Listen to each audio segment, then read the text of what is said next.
What's up, Mother Cluckers? So I had a rare in-office day, in this whole post-COVID world we live in where a lot of people are working from home.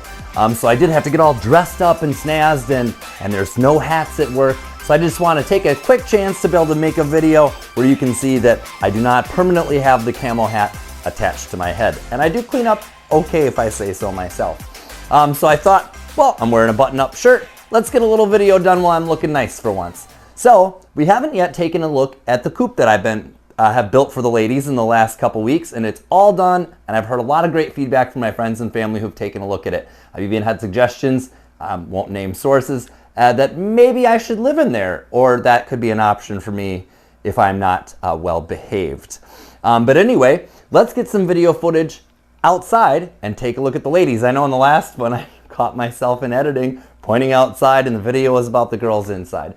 But this time they are for sure out there and they're actually loving their new home. We got some things we can cover about that when we get into it, but for now, let's get outside and take a look at the ladies.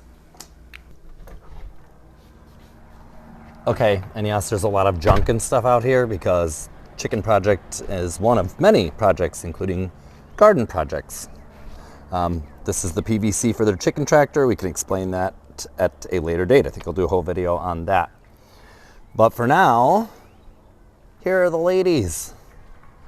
And they are all coming to the front of the gate because they see me coming and they know that there's usually food involved with that.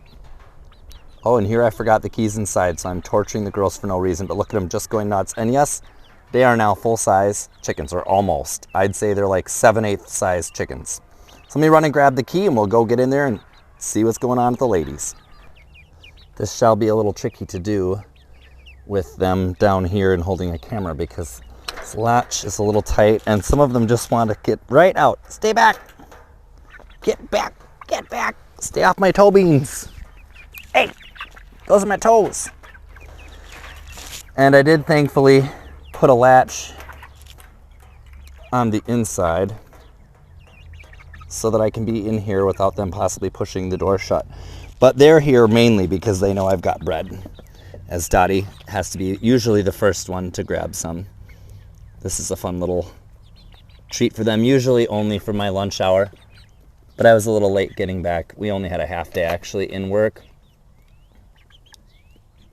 You can see all the little ladies there. There's Miss Spike.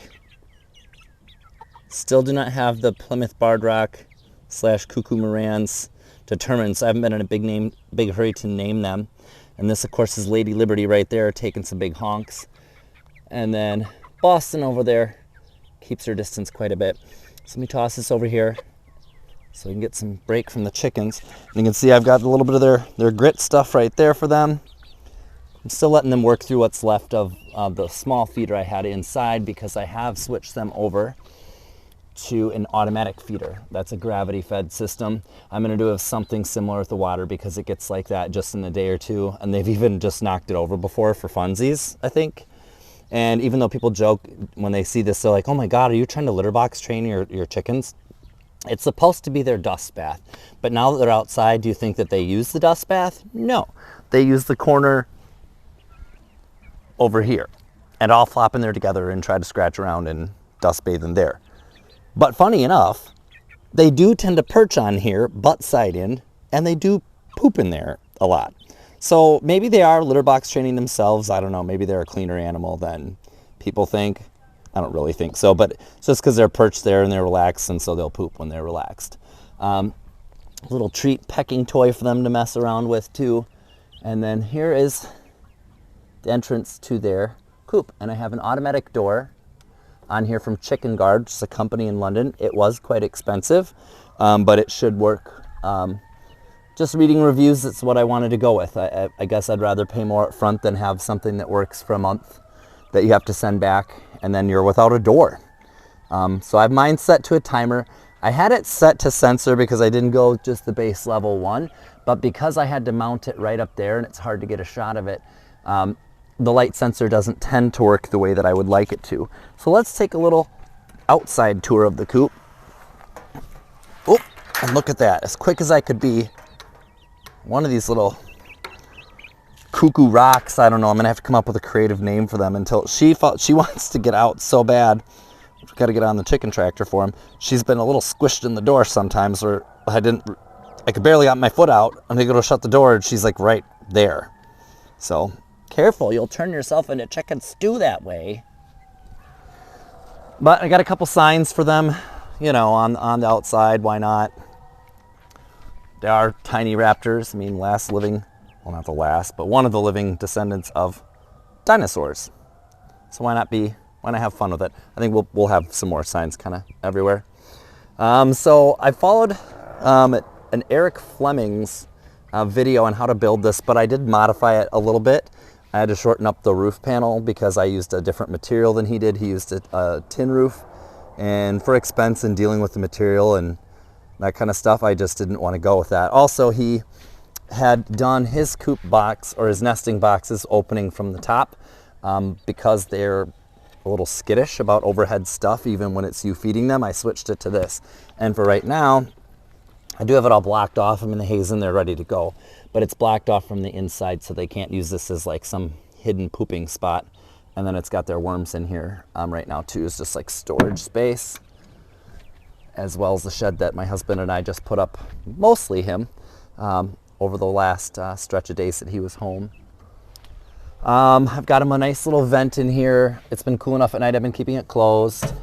The coop is not entirely airtight, but you don't really want it to be entirely. I'm gonna do something to seal this up maybe a little bit for the winter time, like a piece of foam that'll surround it. But let's take a peek in here. The hardware cloth is buried under the ground so that nothing can dig under. You know, and I do take a look and inspect it, make sure that nothing's getting to them. And then from in here, they've got roosts up there that they haven't figured out how to use them yet. But it's because they weren't roosting a whole lot on the inside. That's what's left of the other pecking toy. I'm gonna put a 2x4 across here so that I can keep this deep litter method for the winter time. Should keep them a little bit warmer. But yeah, that's basically the coop.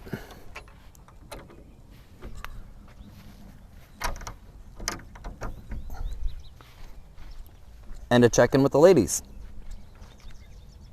Yes, Dottie. Are you a YouTube star? Come over here. Come over here. Say hi. Oh, it's not going to go through the fence. Dang it. The problem with hardware cloth.